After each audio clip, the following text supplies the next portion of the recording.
So our next presenter this morning is Andy Johnson. Andy is from the local area. Andy and I have had the opportunity to work together in different contexts for a number of years now. Andy is a coach to quiet leaders. And I believe that you're going to see somebody present this morning who is going to become recognized around the world for his expertise on this subject. He's written a book. He's written actually 2 books, and his 3rd book will be coming out later this year. He is a tremendous writer. His latest book, Pushing Back Entropy, Moving Teams from Conflict to Health, in my opinion, is the best book I have ever read on creating exceptional teams. You have to be a little rigorous in your desire to learn about conflict. You have to have a high level of commitment and desire to really understand what it takes to develop a great team. If you have that kind of motivation, I don't know of another book that guides you on that journey as well as this book from Andy. Andy's a deep thinker. He actually is an architect by profession. After building a successful architectural firm here in the Treasure Valley, he decided he wanted to do something else, so he sold it and he went back to school and got a master's in counseling. And he spent a number of years developing his skills as a great listener. He's a wonderful person to interact with because he has this knack for bringing out what's important to you and helping you think about what your challenges are, what your opportunities are in a very fresh and new way. This morning, Andy's going to talk to us about the yin and yang of the complete leader. So please welcome Andy Johnson.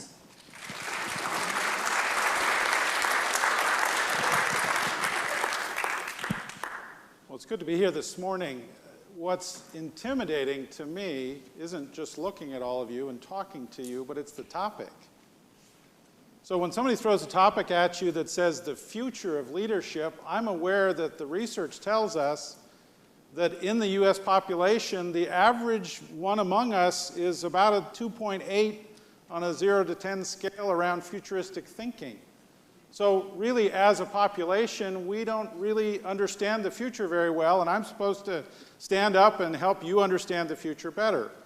So I'll take a crack at it. I think there's 2 things I want to start with that might help us understand the future better. The first one, I think, is coffee.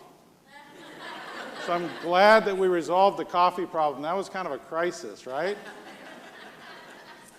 I'm not talking about addiction this morning. I'm talking about other stuff.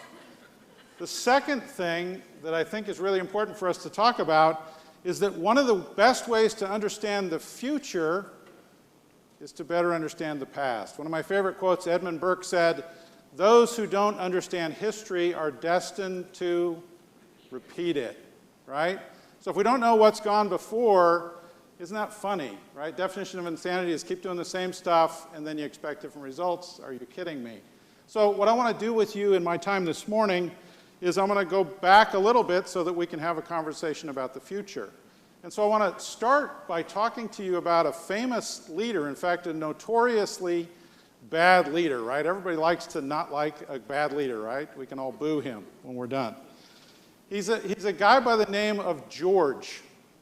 And George has at least three primary problems that I'm aware of with George. And his first problem, George, it's something Simon Sinek calls the problem of abstraction. What the heck is that? It's this problem that George had with not getting it that people were people, and instead of them being people, he really thought of them more like numbers on a spreadsheet, right? So he was detached from them. He was distant from them. He wasn't really treating them like human beings, and that's kind of a problem for leaders, and it was certainly a problem for George. The second problem about George is he was really a leader that led from position or rank. You ever known a leader like that? Why do we follow you? Because I'm the boss. Hopefully there's none of you here today. If you are, I hope I just offended you. George was that kind of a leader. He had a right to be the leader, and doggone it, you'll do what I say because I'm the boss. And I'm saying that's a pretty bad leadership problem. The third problem George had is he liked to fly solo. So he probably got up every morning and turned on Sinatra, right, and sang "I Did It My Way" every day at the top of his lungs. He did not listen to his advisors And so by not listening to these wiser people around him, he got himself in all kinds of trouble. And so George goes down in history as really one of the worst leaders that has ever existed. Now you're probably wondering, who is this George? Right? Some of you are thinking it was George that we had recently. It's not who I'm talking about. I'm talking about that George. George III of England, who had a right to the throne, he had a right to the power that he grabbed, and he had a right to do whatever he wanted to the colonists far away in America. And even though the advisors said, George, you're going to kill him, his response was always the same. Let's add another tax. Let's add another tax. So things got so bad with George and his bad leadership that they had to convene a meeting. And in fact, I would say that this meeting that convened in Philadelphia back in 1776 in the summer was probably the first Future of Leadership conference. We didn't start this. They did. And in fact, the theme that day was pretty clear. It was why we hate George. It's fun, right? Isn't it? It's fun to kind of pick apart. And he's not even there. He's way over across the pond, and so we can kind of talk freely. In fact, I'm kidding a little bit, but I'm actually serious. The whole point of this meeting that was undertaken in Philadelphia was to talk about George and the problem of George. Now, you know you're a bad leader when you have that kind of a response. When everybody that you lead gathers and has a meeting that you're not invited to, and they say, let's discuss the problems of. That's what was happening. So as they met here in Philadelphia to talk about the problems of George, they had one thing front and center, and that was to develop a document that was essentially a list of reasons why we hate George. Really it is. If you Google it, you all have your smartphones, so Google away. You'll see it. So this document that we're creating in 1776 that we now call the Declaration of Independence, I think originally was titled, Why We Hate George. So if it was a blog, that's what it would have been titled. So they meet to develop this statement about George. And the leader of the group, really the informal leader, John Adams, he's a 40-year-old attorney. And so he's kind of the logical one that everybody thinks, well, John's the guy. He's going to develop this document, and he'll kind of lead us in this mission to explain to George and to everybody else around the colonies the nature of the problem. You see, the revolution's already started about a year prior to this meeting. So we have to have a Future of Leadership conference to talk about and sort of rationalize why this thing that's already begun is happening. So they meet, and John Adams is kind of the likely candidate, but they put together a committee of 5 people. John Adams is part of it. This guy you know, right? He's on the $2 bill. Thomas Jefferson. So he's part of the committee that's going to write this document. There's the guy on the 100, Ben Franklin. So these 3 out of the 5 that are on this committee, they put together this document, and I think most of us were taught, and it's sort of true, that Thomas Jefferson wrote the Declaration of Independence. That's kind of true. He takes the lead. We would have thought, we would have guessed Adams would have taken the lead. That would have been the bet that you would have placed that day, if you're handicapping who's going to write the thing. You would have thought it was Adams, but it wasn't. He defers to Jefferson. Jefferson takes the lead, uses the skills that he has, writes the document, one of the most brilliant things we've ever seen. The 5 of them in committee chew it up, spit it back out, edit it. Got rid of, unfortunately, things like slavery that were in the first draft. Then the whole document from the committee goes to the floor of the Continental Congress, and they vote and edit and manipulate, and out comes the document. And then the first guy to sign it, you know who that guy is, right? No, he's not an insurance salesman. He has really good penmanship, which I did hear they don't teach in school anymore. So Hancock signs the document, and the rest sort of is proverbial history. So what did those 56 white men, and we can pause and stop there for just a minute. All of you late should have caught you like that, right? And anybody who's not white, right? 56 white men wrote this document that is really one of the masterpieces. If you look at it, and you will, because I just told you, so you'll go back and trace it down later. It's really all about why we don't like George, but before they do that, at the top of the document, what they put in essentially is a value statement. So those of you that I've had the privilege to work with, you know that I talk all the time about what are our core values. I beat it into your head, right? What do we believe in? So as they set out to write this declaration document, they start out with one of the most amazing value statements I've ever read.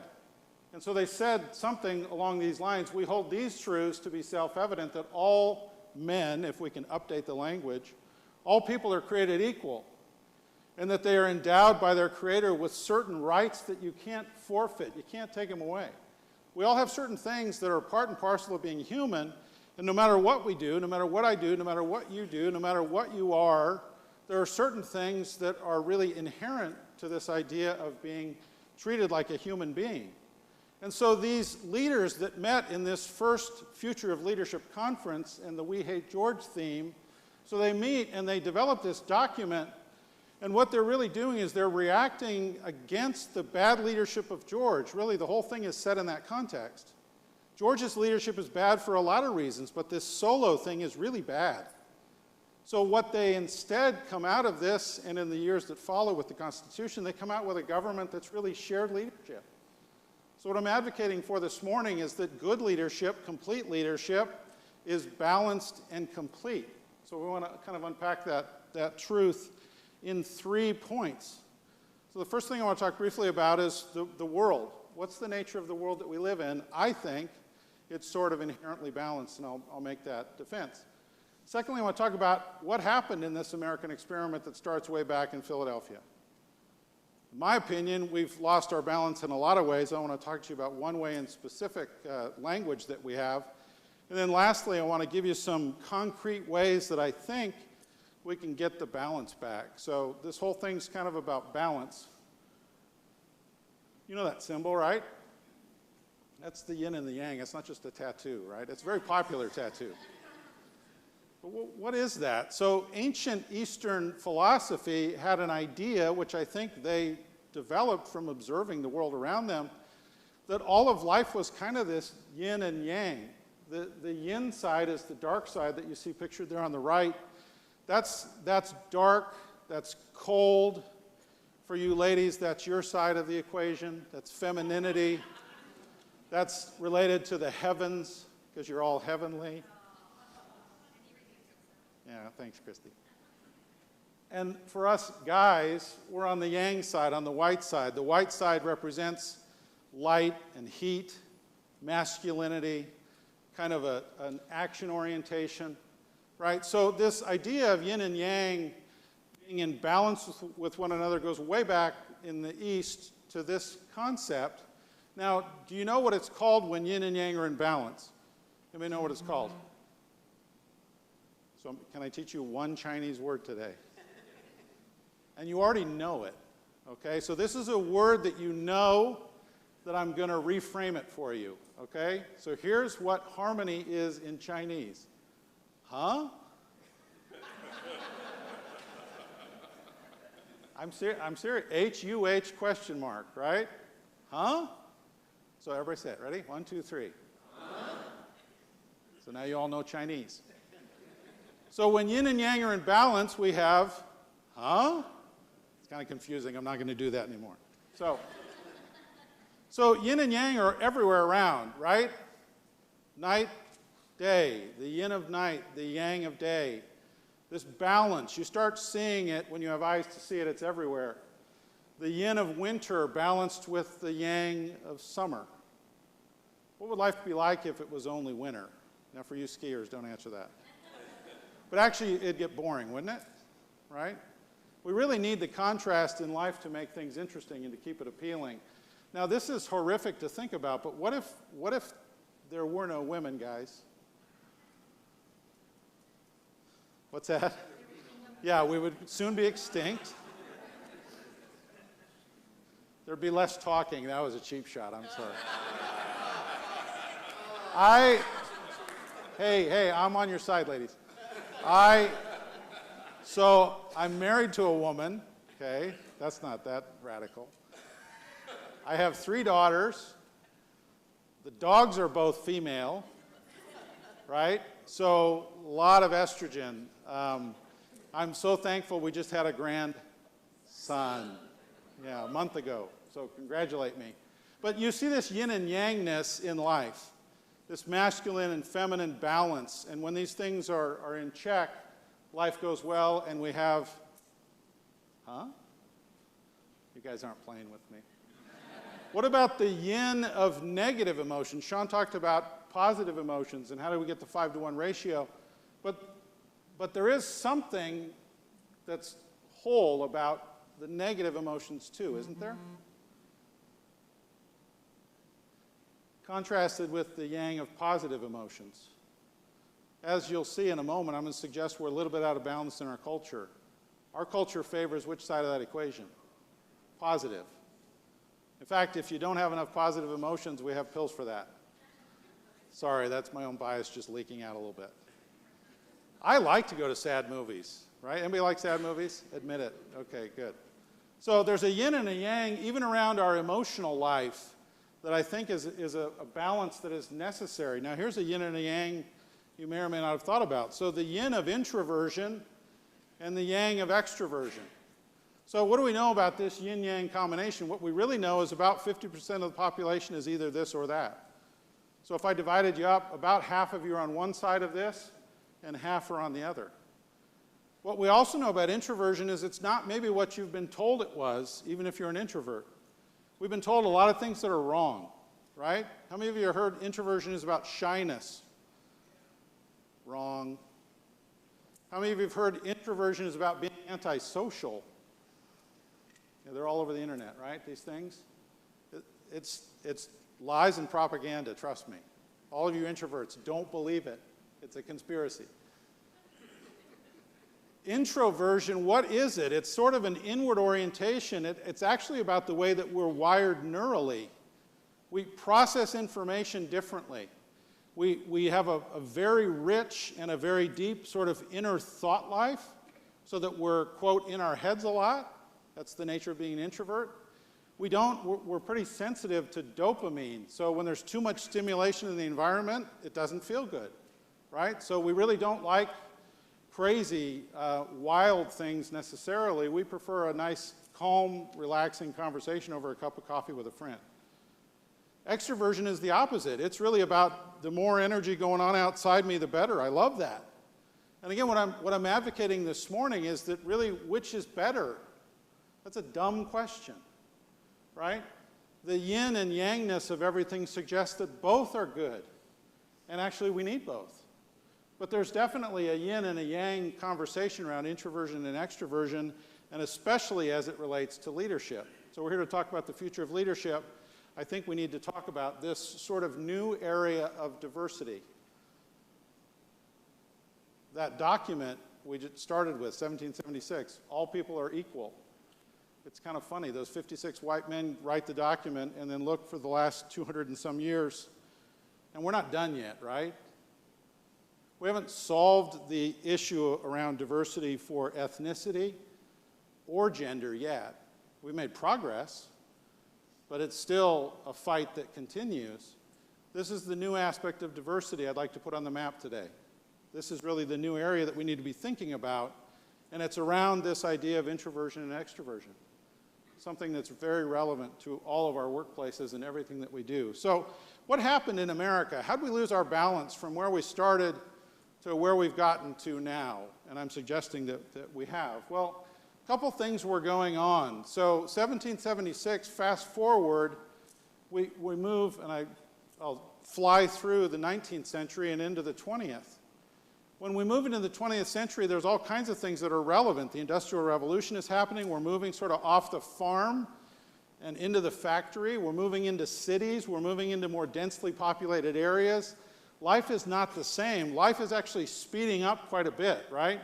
And if you think it sped up in the 30s and 40s, what about now? And Ron always quotes that statistic I can't keep up with because it's changed. The statistic is changing as fast as the statistic about changing. Sound like I have a stutter. That's hard to say. Life is changing, life is advancing, and this hit us in this area, in America in particular, around these ideas. And so we were moving culturally away from really where we were. So this is a conference on leadership. So if you go back and you look at the literature around leadership before the turn of the 20th century, it's all, and that guy has an awesome stash, doesn't he? it's all like this. It's homogeneous. The whole literature base is the same. And it's all saying things like this. So Marden says back just before the turn of the century, character is the indelible mark that determines the only true value of all people and all their work. In other words, character is all that matters. This is what it's about. And this is representative of all the literature. That's all it's saying. Character, character, character. Be a person of integrity. Be a person of honor. On and on and on. But the conversation, as things are changing and the Industrial Revolution hits and life is moving into the city, the conversation starts changing to things like this. 1936, 37 years later, here Carnegie writes, no flaming enthusiasm. Which is it? You need to understand this. Flaming enthusiasm isn't even on the map in 1899. What's that? Having a good personality, do you understand that that term doesn't even exist? These things, we kind of take them for granted, especially in American culture. And I would say, this is back in 36. What's it like now? Our culture is very much about personality, charisma, right? Who do we idolize and elevate? Celebrities, athletes, right? People that are really, what is Nike's slogan? Just do it. You can't, that would have fallen flat in 1899. Right? I'm going to still make a t-shirt that says, don't just do it, think about it. So Carnegie isn't the problem, but he represents a shift, right? We got a cultural shift going on, and it's accelerated dramatically since then. So we're really moving, and this is Susan Cain, but she really borrows it from Warren Sussman. And so this idea that we're moving from a character of culture to a character of personality, we're moving away from ideas like that, honor, duty, citizenship, etc.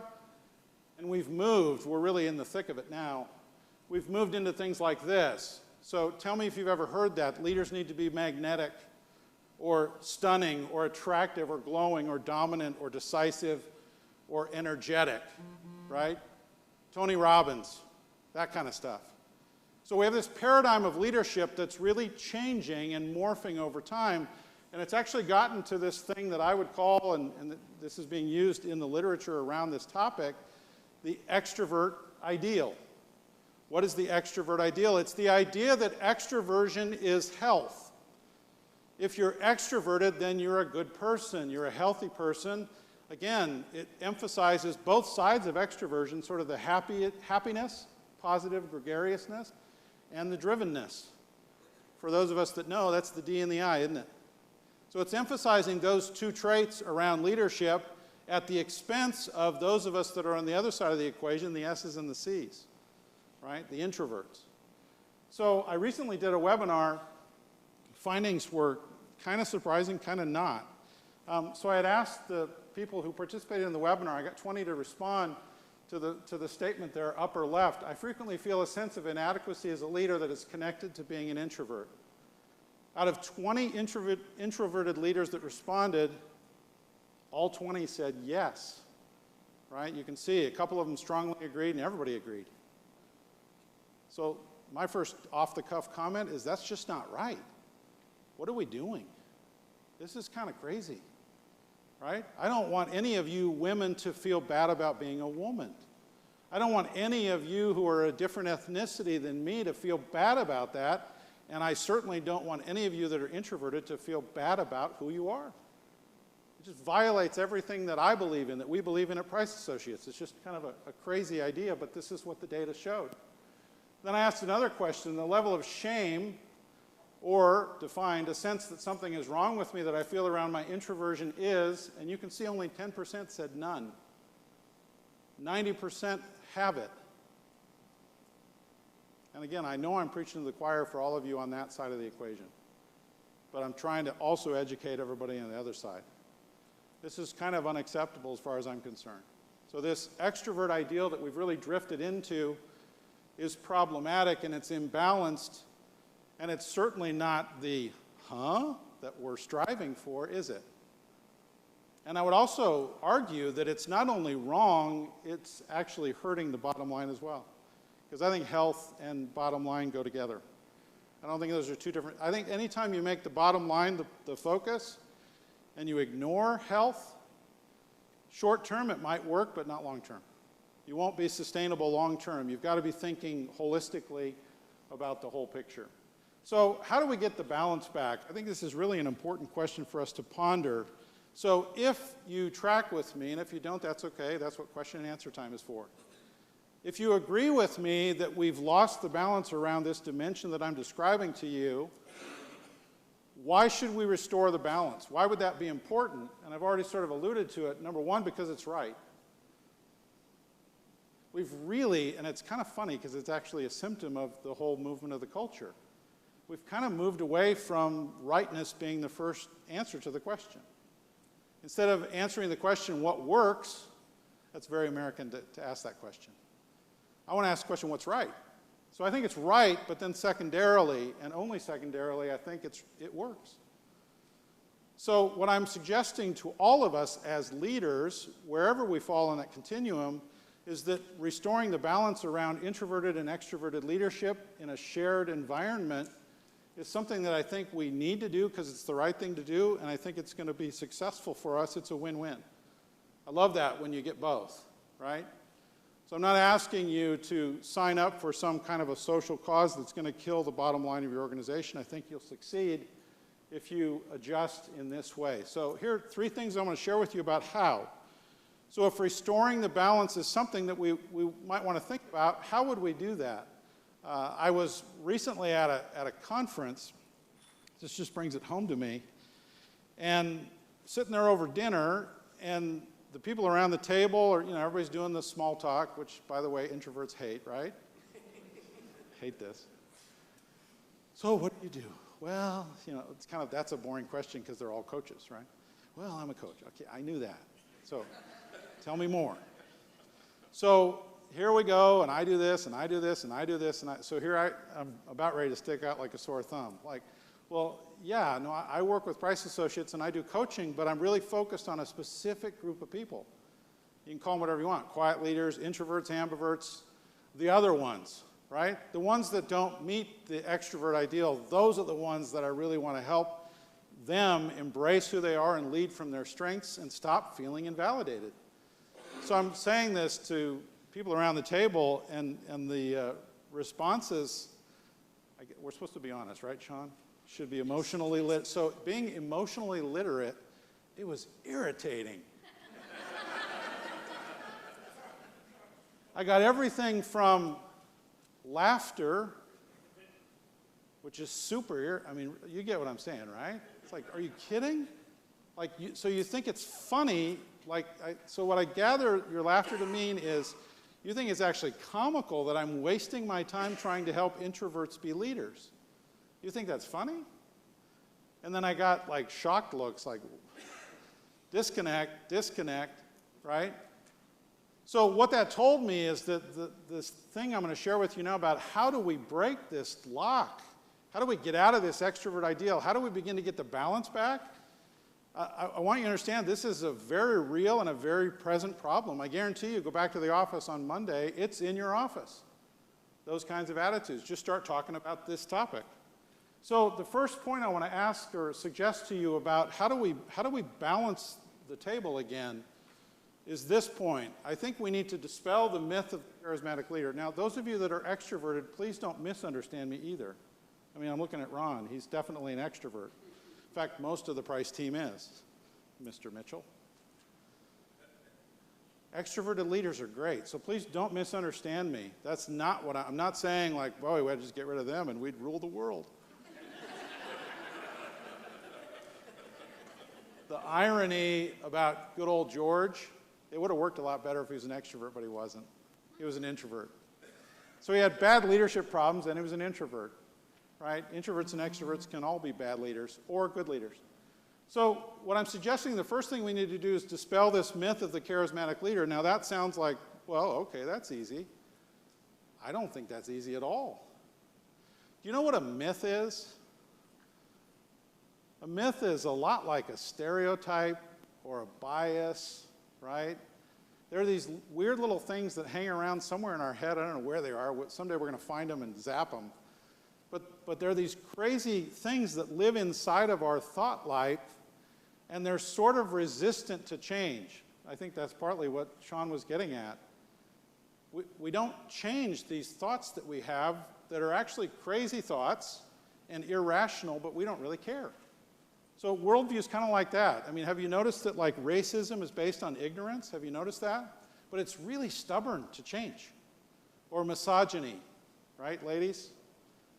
That's a nasty thing. Like, who actually believes that? There's still plenty of people that believe that. And it's resistant to change. So it's kind of a weird thing. So when we have a myth and we're holding it, even though we don't really pay attention to it, it kind of filters all the information out, right? We have a bias. So we don't really hear it. We don't really see it. And so I'm suggesting this first point is tough work. So I think we need to dispel the myth of the charismatic leader, and I'm glad that some groundwork has already been laid. So here's Peter Drucker, right? If there is a guru, he's it, right? Who's probably the most well-respected business mind that we've had. There's Drucker, who wrote famously, the one and only personality traits effective leaders that he had encountered did have in common with something they didn't have. They had little to no charisma and little use either for the term or what it signifies. So if Drucker were here today and we asked him, Peter, what do you think makes a good leader? What I can tell you is he would say what doesn't make a good leader is charisma. It's irrelevant. But I tell you, it's still pretty popular thought that that's very important. Drucker disagrees. Then Collins, right, in his big book, Good to Great, he talks about different levels of leaders. What's a level 5 leader? Collins answered the question a few years ago. They're not known for flash or charisma. What are they known for? Extreme humility coupled with intense professional will. That doesn't sound like yangness. Doesn't even necessarily sound like yinness. It sounds like it's sort of neither of the categories we're looking at this morning. So Collins, I think, lines up next to Drucker and says, no. It's not about that. You're misunderstanding what leadership is. And then much more recently, 2010, so that bald guy there, Adam Grant, anybody know who he is? He's the author of the book Give and Take, Wharton Business School, University of Pennsylvania. So he and a colleague from Harvard, and I think the other one was from North Carolina, they set out to do a study. Now, what I like about Adam Grant, he's one of my heroes, because he's a social introvert, right? So he's trying to study the subject that we're talking about. And the question under consideration is, who makes better leaders, right? Wouldn't you like to know? So it's the question that we're asking. Is it yin or is it yang? What is it? And so the way he's going to do this, he's going to use pizza franchises. Partly because they're pretty simple business models, right? There are not a whole lot of variables. You got dough, cheese, sauce, and hats, and boxes. What else do you need? You're in business. Welcome to Domino's. I don't even know if it was, I'm not sure which franchise it was. So they got 56 different franchise locations to participate in the study. And so the real thing they're trying to measure is, well, if franchise A has introverted leadership, what's the results? Franchise B has extroverted leadership, how'd they do? Who did better? Who do you think won? Let's take a vote, because you guys are falling asleep. How many think the extroverted leaders did better? You guys know I'm setting you up, you're afraid. When you fear, cortisol is just running through your bodies. How many of you think introverted leaders did better? How many of you think it depends? Oh, very good. You guys are good. So the real finding was it depends. With non-proactive employees, a certain kind of leader did better. And with proactive employees, another kind of leader did better, and it was really relevant. So what they figured out was, it really depends on who you're leading and how they're wired and how they're oriented. And so what they found was with non-proactive employees, extroverted leadership was good. Extroverted leaders are critical when we hit the iceberg and we got to get the lifeboats out. We have to have you leading. right? Because if I'm leading, I'm going to do a research project on it, and the whole ship's going to sink.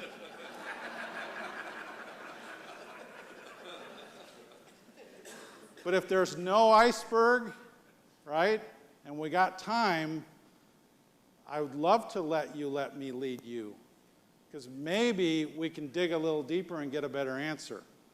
And that's what they found in the pizza study. With proactive employees, introverted leadership did better. They improved the bottom line. They listened better, right? They didn't shut down the conversation with the employees. They didn't run over people. They were good listeners, and they got a whole lot of teamwork. So with these three things, among all of those variables I could show you, I think these begin to show us a way that we can dispel the myth of the charismatic leader. But I don't want anybody walking out of here thinking, well, I'm cured of that. Because I guarantee you, I'm not even cured of it yet, and I'm fighting it all the time. So it's kind of an active thing, right? I mean, it's kind of like you fight racism or you fight misogyny, and then all of a sudden some phrase that's really inconsistent with your values leaks out of your mouth one day, and you say, gosh, I still have some of that stuff in me? So I'm inviting you to a fight. If you really want to do this, this is a lifelong fight. Second thing I think we can do to restore the balance is to dispel the myth of the complete leader. That sounds kind of disrespectful. Don't you work with Ron?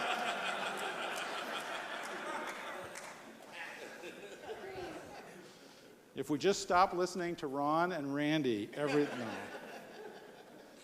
Let's let the authors speak for themselves. So this is from Ron and Randy's book, The Complete Leader, under a heading titled The Incomplete Leader. This is what they say. What does it mean to be a complete leader? The truth is, there is no such thing. Rather, a complete leader is always in the pursuit of completeness. In many ways, a more accurate term would be incomplete leader, to describe someone who is always expanding his skills and knowledge. What matters is the process and the journey. The greatest leaders are always striving for more, always working to improve themselves and reach higher.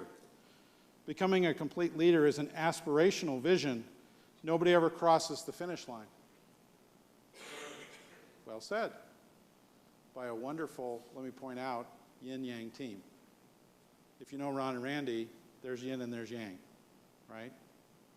Introvert, extrovert. Engineer, entrepreneur. These partnerships are really important and really critical, and I would contend, and Ron would tell you this, the book wouldn't be what it is without Randy. Or without Ron. Randy would tell you that. So it takes shared leadership, and that's kind of back to where we were at the beginning with these guys in the convention, the We Hate George party back in Philadelphia. So we've got to dispel this myth of the complete leader. I've already suggested to you that the extrovert ideal isn't good, and I think it doesn't work because it's incomplete. You turn in that assignment, you get an incomplete, right? Wrong answer. But we don't want to flip to the other side, do we? And all the extroverts said, please don't do that. Right? Man, nothing would ever get done. So we can't just flip it, right? In the same way that we can't solve the male-female gender diversity problem by just we could get rid of all the men, I guess, ladies, couldn't we? But then I'd be gone. So you can't just kind of eliminate half the equation and say you've solved it. It's cheating. So this is also incomplete. What are we going to do? Well, it's a continuum. So what's the cool thing about continuums is that everybody's on it. So what I'm suggesting with the yin and yangness of this is that we're all somewhere and we're not elsewhere. And you can kind of see, you're all there somewhere. And again, I want to address you ambiverts. Being in the middle is important too. Being in the middle means you're really flexible around a lot of these issues that we're not as flexible about. So we need you too. I need every point along that continuum to lead well, if that makes sense. In the organization, leadership's got to be consisting all along that thing.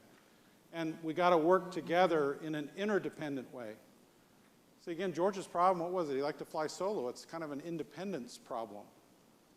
We're sort of wired for interdependence, and it's kind of wired into life itself. We really need the balance. We need each other. We do way better when we're together around these issues. So the second thing I'm suggesting is get rid of the myth of the complete leader. I just read a thing on LinkedIn. I think I commented a couple days ago. It's the same idea as I'm a well-rounded person. Really? So you're all things to all people? Like, who are you? But again, that language is being said and repeated all over the place. Well-rounded people, get rid of that myth. It's the same myth as this. Be who you are. So here's the third point. Get rid of both those myths. And instead of that, do this thing that Sean was talking. You're going to hear this all day, so get used to it. I hope you like it. This is the core of our values at Price Associates. This is the core of my personal values. So you want to ask what makes Andy tick? It's that. Every person in this room and all around the world has unique dignity, deserves respect, and unique talents and skills that they're going to contribute to the success of whatever organization we're part of and whatever movement we're part of. Every part is essential. No parts are expendable or dispensable or, heaven forbid, disposable. So it's kind of like we're going back to those 56 white men and what they said, even though they were kind of, right? Their aspirational value is something I fully identify with, even though it's taken us, and we're not there yet, years to try to live up to that statement around human rights. So I'm suggesting, thirdly, we really need to affirm the dignity, value, and talent of everybody. Let's go back to those guys back in the meeting, the We Hate George meeting. The document that's this wonderful masterpiece of human rights literature doesn't exist without an introvert and a quill and some ink. They leveraged Jefferson's written communication skills, which is kind of an introvert-leaning skill, and deep thinking and abstract reasoning, right? I mean, the thing that you don't like about us is the thing that we're good at, right? We're in our heads. So they leveraged that strength in Jefferson. Man, he's thought a lot about that. To come up with those pregnant sentences, those don't just pop out. Writing is hard work.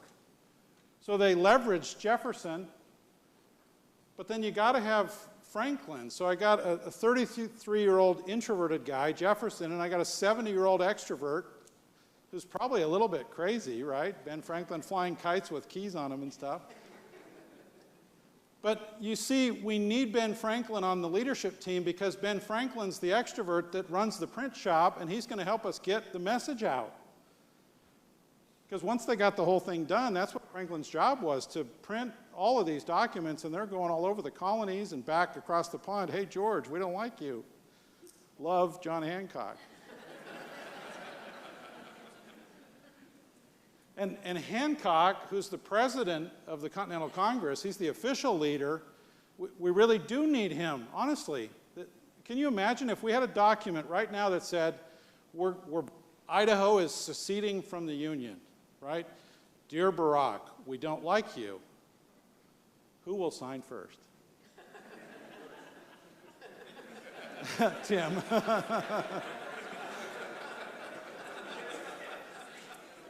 Whit just laughed. That joke only works in Idaho.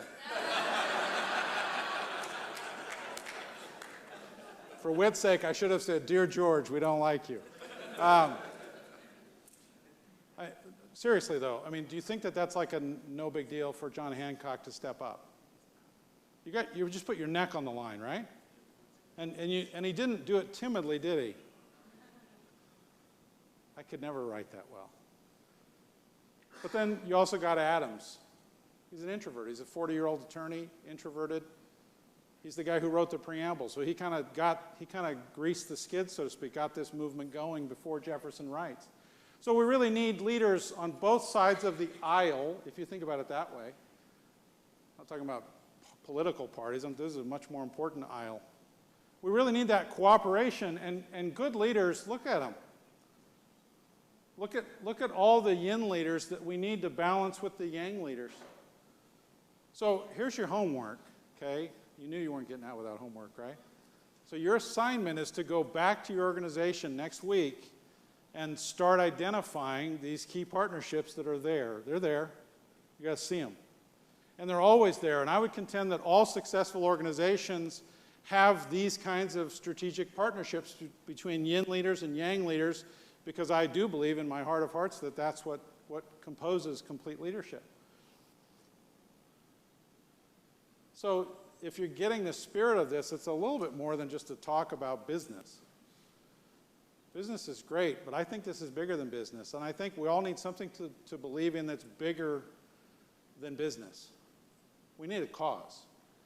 So what I'm really inviting you to is to a social cause, if you will, a cultural cause that really can and should, I think, inform the way you see your business, the way you see your nonprofit organization, the way you see the government that you work in. So it's really an invitation to something much bigger than ourselves. And just like MLK said years ago, I got a dream too, Martin. It's a dream where I don't sit at that table and those people don't sit there and think it's funny. You can feel I'm a little offended by that, right? But I think I should be. Do you think I should be? That's just wrong. That's as ignorant as people making stupid comments about the color of somebody's skin or somebody's gender or you name it. So what I'm calling you to, if you want to, is if you believe what we believe and you want to join in what we're trying to do in this affirmation of the wonderful person that each person is in their talents and their abilities and their unique contribution they can make to the organization and to the world. So I'm really inviting you to a cause that's huge. Do you want to be part of making the world a better place? Well, guess what? Monday, you can go back and start applying all of this. And so that's really the invitation that I'm leaving you with this morning. I'd love to have as many of you as believe in that cause join the cause.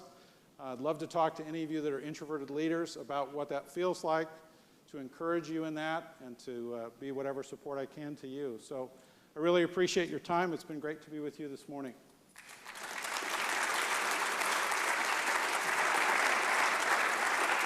Thank you, Andy. If you'll stay here to take a couple questions, Andy. Oh. I remember the first time that Andy published a blog on our site about the introverted leader. One of our great clients, somebody that I really respect, wrote back and said, "That's an oxymoron. You can't be an introvert and be a leader at the same time." And it was revealing to me that though we can talk about it in the comfort and the safety of this room today and say, "Oh, I get it, I get it, I get it," the reality is that our society is wired contrary to that concept. So when you accept what Andy's talking about this morning, you're accepting becoming a change agent in this area of helping the introvert leader recognize how important they are to us and helping the extrovert leader recognize how much we need that kind of balance. So one or two questions for Andy. Kristen? I think you touched on it a little bit, but can one person be both introverted and extroverted? Repeat the question, Andy. Yeah, so the question was, can one person be both? And the answer is kind of, sort of. It's a question I'm still trying to figure out. So it's called ambiversion. And what I do know, because we've done brain scans, so that this isn't just a preference. I choose to be, no, it's actually the way your brain is wired. And we can see it on brain scans. What I don't have a good answer to yet, I'm trying to figure it out, is how does the ambivert fit into that? Are they bouncing back and forth between the two neural pathways? Or what? Probably, because I'm not aware of a third pathway. So, yeah, so I mentioned it just briefly. So please, ambiverts, don't ever feel left out of the conversation. My experience is ambiverts are feeling it about as much as introverts. So when we look at like your DISC report, for instance, if you don't have a whole lot of I in you, even you Ds that don't have a whole lot of I, you're feeling at least 50% of what I'm talking about. That's been my experience. So Andy just started talking another language other than English when he used those letters D, I, S, and C. If you're curious about that, in the Price Associates catalog of services that you received today, you have his contact information, and you can ask him, tell me what those words mean so I don't feel so intimidated by them. One more question. Over here. Cindy.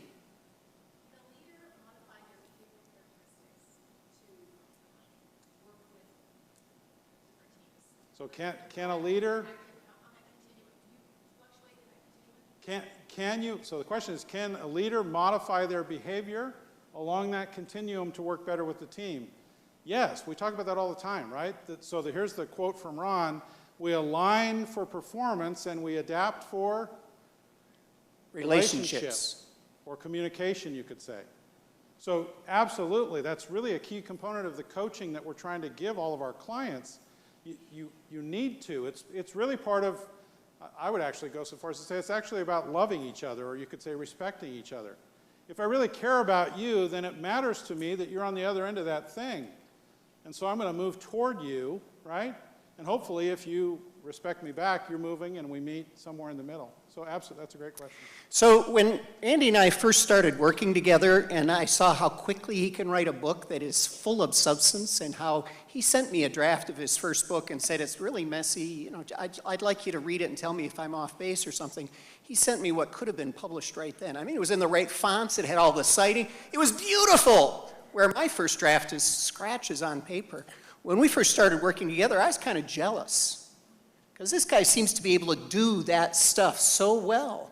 And then I realized, oh, wait a minute, we're on the same team. I don't have to be jealous. We can learn how to balance each other, how to help each other. He's been a tremendous help in that way. So Andy, once again, thank you for sharing with us today.